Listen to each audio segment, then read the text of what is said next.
How do you react when you realize that the people who are supposed to love you the most, your family, can also hurt you the deepest?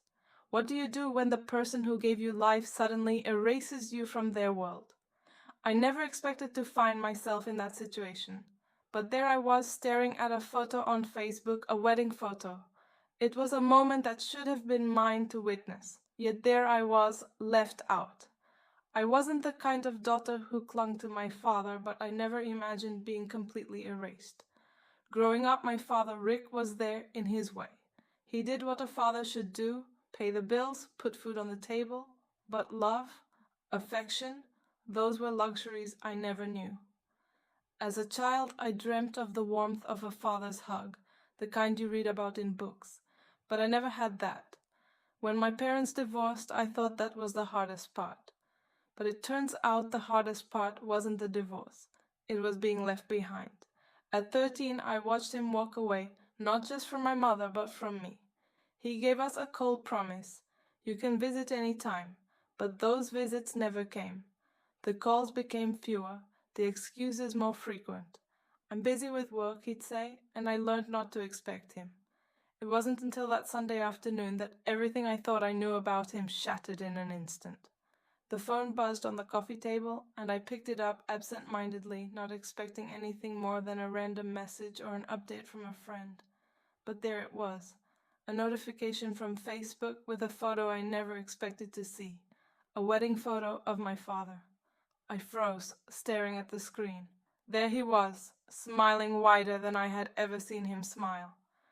Rick, my father, the man who had never given me the warmth I craved, was standing beside a woman I didn't recognize. His arm was around her, pulling her close in a way that spoke of a connection I had never been a part of. Her dress was champagne-colored, elegant, and expensive-looking, the kind of dress you only see in the photos of the rich and well-known. She looked happy? No, more than that. She looked like she belonged, and beside them were two teenagers, both smiling in a way that felt too familiar. My new family, the caption read, feeling blessed. For a moment I thought I had misread it, but no.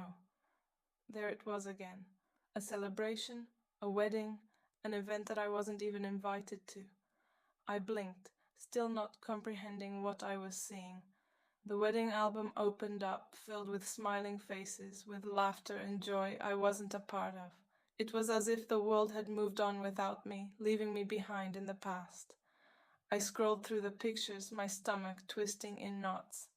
There was no sign of me, no mention of me, nothing. The nausea hit me suddenly, an overwhelming wave of betrayal that left me breathless. I gripped my phone so tightly that my knuckles turned white. The wedding wasn't small like he had told me. No, this was no quiet affair. This was grand, planned, organized. A day that meant everything to him and to them. But to me, I was nothing. I wasn't even worth an invite. I could feel the bitterness rising in my chest. How could he stand there, smiling with her kids, with his new family, and pretend that I didn't exist? I wasn't just excluded, I was erased. The years of distance between us, the broken promises, all of it felt like it had led to this moment.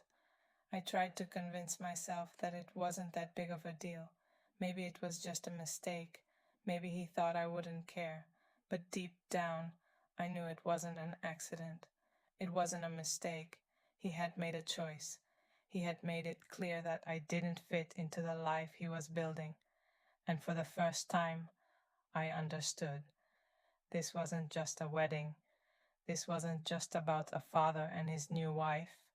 It was about a man who had, for years, treated me as an afterthought. A man who had moved on without a second glance. I didn't know what to do with the storm of emotions inside me. I was angry, hurt, and confused all at once, but I also felt something else, something that scared me more than anything. I felt nothing. I had been pushed to the edge so many times by Rick that I had become numb to his absence. But this was different. I wasn't just numb anymore. I was done. The phone rang. It was him, Rick. I stared at the screen for a moment, the sound of his name filling me with a mix of dread and a strange sense of power. He had never been the one to reach out. It had always been me, hoping he would call, waiting for a sign that he still cared. But now, in the wake of everything, it was him who was trying to reach me. I let it ring for a moment longer, allowing myself to feel the weight of everything I had kept bottled up for years. Then I pressed the green button. Hello? Hey, kiddo, he said, the same familiar nickname he had used when I was little. But it didn't sound the same anymore. It didn't hold the warmth it once did. It felt like a hollow word, an echo of something long gone. I just wanted to let you know. I'm getting married. It's nothing big, just a small celebration with a few friends. A small celebration?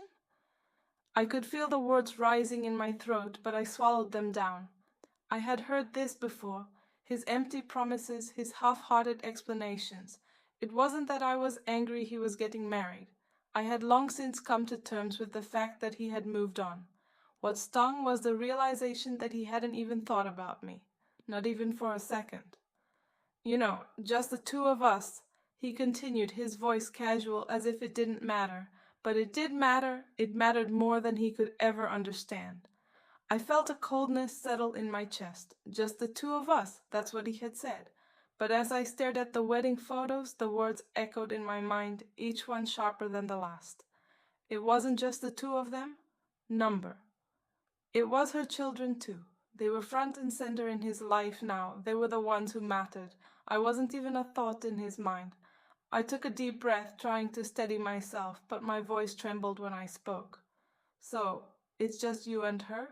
No one else? Yeah, just a few close friends. Nothing fancy, he said, the defensiveness creeping into his voice. But I could hear it now, the lie behind his words. It wasn't small, it wasn't simple, it was a celebration. A real one, a big one. A wedding where people mattered, people who weren't me. I felt my anger build, but I refused to let it control me. Don't cry, I told myself, don't give him the satisfaction of seeing you broken. I had been broken by him for so many years, but this time it was different. This time I wasn't going to be silent. I pressed on. So her kids are part of your family now. They got to be there, but I didn't. Your own daughter wasn't invited.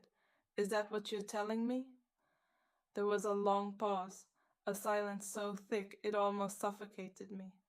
I could hear him breathe on the other end, the sound of someone who knew they were caught, but didn't know how to explain it. Tessa, he finally said, his voice quiet. I didn't think you'd want to come. You didn't think I'd want to come. I laughed bitterly, the hurt, the disbelief. It all came pouring out at once. Since when do you get to decide that for me? I just didn't want things to be awkward, he said, his voice trailing off, as if the words didn't make sense even to him. You and your mother, I didn't want to make things uncomfortable. The mention of my mother made my blood boil. Don't you dare bring her into this, I snapped. This isn't about her, this is about you. You chose to leave me out, you chose to make me invisible. He sighed, a familiar sound, the one he always made when he didn't want to face the truth. I didn't mean to hurt you, Tessa. I've moved on. I felt my heart drop into my stomach. I've moved on. He said it like it was nothing, like the years of neglect and hurt didn't matter, like I didn't matter. The silence stretched between us, but this time I didn't care. I didn't care that he was still trying to make excuses. I didn't care that he thought he could erase me and expect me to just move on. This time I was done. Right, I said, my voice cold. So, when you said my new family on Facebook, you meant it literally. I'm not in the picture anymore, am I? There was a long silence before he answered. I could hear the frustration in his voice now, the same way he had always been when he was cornered. Look, he said, his words coming out in a rush. It wasn't intentional. I didn't want to hurt you, Tessa. I didn't think you'd want to be there. But I could hear it now, the final truth. He had made his choice. He had replaced me. I wanted to scream. I wanted to tell him everything that had been building up inside me for all those years, the hurt, the anger, the confusion. But I didn't. This time I wasn't going to let him off the hook. He had spent years ignoring me, treating me like an afterthought. And now when I finally had the chance to make him listen, I wasn't going to back down. Tessa, listen. Rick's voice was softer now, but I could hear the desperation in it. He wanted to fix this, but it was too late. I know it's been hard. I know I haven't been there for you like I should have. But that's in the past now. I'm trying to move forward. Move forward? I repeated, incredulous. How do you just move forward from all of this? From me? You've been absent my entire life, Dad. I can't just forget that. There was a pause on the other end of the line. I could hear him shifting in his chair, probably trying to come up with something to say that would make me understand. But there was nothing he could say. The damage had already been done. I know I haven't been a great father, he said finally, his voice quiet. But I never meant to hurt you. I didn't know how to make things right. You didn't know how to make things right? The words hit me like a slap. He didn't know how to make things right. He had had all the time in the world to make things right, and yet he chose to walk away instead. He chose to build a new life without me in it. You know, it's funny, I said, my voice trembling with emotion. You've been telling me for years that you were too busy, that you couldn't make time for me, but now you've made time for a whole new family. Her kids, they get your time, they get your attention, but I never did. Tessa, I never wanted you to feel like that, he said, his voice cracking. I didn't mean for you to feel abandoned. I didn't know how to handle everything. The divorce, the new relationship, everything. It was overwhelming. Overwhelming. That was the word he chose. I couldn't help but laugh bitterly.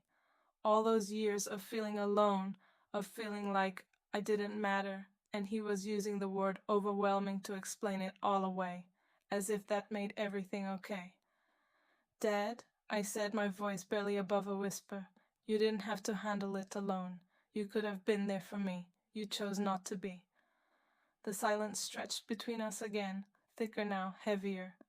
I could feel the weight of all the unspoken words that lingered in the air.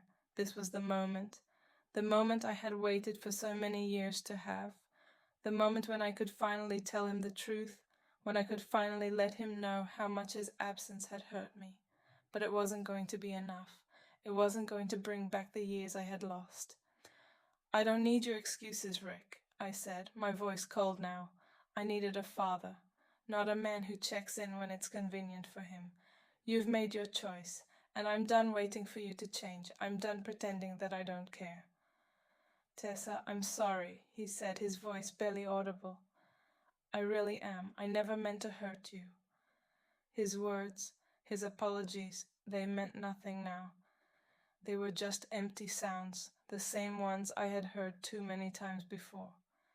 I had given him the benefit of the doubt for far too long, and now I was done. I had given him everything I had, my love, my trust, and in return, all I had ever gotten was disappointment. I know you're sorry, I said softly, but sorry doesn't change anything. Sorry doesn't make up for the years I've spent trying to fill the hole you left in my life. He didn't answer. He didn't need to. I had said everything that needed to be said, and this time, for the first time in my life, I didn't feel like I was talking to a stranger. I felt like I was talking to someone I had once loved, someone who had broken my heart, and this time I wasn't going to let him back in, not again. I'm not angry anymore, I said, the words heavy on my tongue, but I'm done, Dad. I'm done letting you treat me like I don't matter. I hung up the phone, my heart pounding in my chest. It wasn't over, not yet, but for the first time in a long time, I felt something I hadn't felt in years. Power. I had taken control of my own story, my own life. I wasn't going to let him keep rewriting it. The days after that phone call were a blur. For the first time in my life, I didn't wait for him to reach out. I didn't check my phone, hoping for a message or a call from Rick. It felt liberating. In a strange way, I was free. Free from the weight of expectations I had carried for so long. Free from the hope that maybe, just maybe, he would show up and be the father I had always dreamed of. But there were moments, quiet, still moments, when the weight of it all would come crashing down. I would sit alone in my apartment, surrounded by the emptiness of my thoughts, and I would wonder if I had made the right choice. Was I too hard on him? Was I wrong to shut him out? And then I would remember. I would remember the years of disappointment, the hollow promises, the times he made me feel like I was invisible. No, I hadn't been too hard. I had been too patient for too long. The truth was, I had spent so much of my life waiting for him to be the father I needed that I had forgotten how to be the daughter I wanted to be. I had spent so much time looking for validation from him, and in doing so, I had forgotten that I didn't need his approval to be worthy. One afternoon, as I was cleaning my apartment, my small but hard-earned sanctuary, I found myself staring at a picture on the wall. It was an old photo of me as a child, holding my father's hand, smiling up at him with all the innocence of a little girl who still believed in love, a love that had never been real, a love that had never been given freely. And in that moment, I realized something profound. It wasn't about him anymore. It wasn't about waiting for his love or approval. It was about me and what I deserved. I deserved to be seen. I deserved to be heard. I deserved to have a place in this world, not because he was my father, but because I was worthy of love, respect, and connection. I realized that the love I had been searching for all these years wasn't something I had to get from him. It was something I had to give to myself. The more I thought about it, the more I understood that the love I had wanted from Rick was never going to come. And that was okay, because I had learned to stop waiting, to stop pretending that his absence didn't matter. It did matter. And now I knew how to fill that space with my own strength. Family isn't just about blood, it's about connection, about mutual respect, about being seen and heard. And if that connection isn't there, if the love isn't genuine, then it's okay to walk away. It's okay to let go. The real lesson, the one that took me years to learn, was that I didn't have to keep sacrificing myself to a family that wasn't whole. I didn't have to keep chasing a love that wasn't there. In the end, I found a new definition of family. It wasn't about who I was related to by blood. It was about the people who chose to be there, who cared for me, who saw me for who I truly was. As for Rick, I didn't know what the future held. Maybe he would reach out again, maybe he wouldn't. But one thing was certain, I was no longer waiting for him to choose me. I had chosen myself, and that was enough. The days passed, and I thought I had put it all behind me. But then, as life often does, it threw one last curveball my way. I was at work when the email notification popped up. The subject line made my stomach twist. "We need to talk." I hesitated before opening it. The words I had been waiting for so long to hear from him, "I'm sorry," were finally there. I made a mistake. I should have handled things differently. Can we meet just once? I owe you that much. For a moment I thought about responding, about seeing if I could somehow fix the part of me that still longed for closure. But then I stopped myself. This wasn't about him. It was never about him. It had always been about me. I closed the email without replying. I didn't need his apology. I didn't need his regret.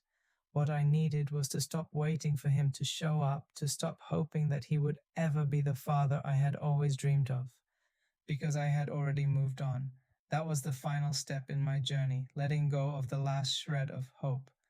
It was a strange kind of peace that came with it, the kind that only comes when you realize that your worth was never tied to someone else's approval. It was a peace that had been hard-earned, built from years of disappointment, of trying to fill a void that no one could fill but me. The next few weeks passed quietly.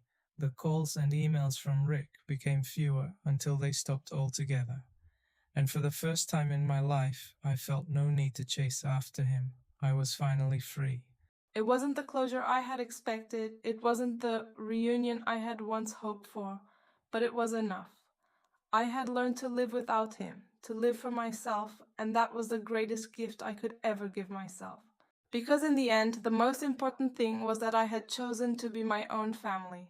I had found the love I needed, not from him, but from myself, and that was more than enough.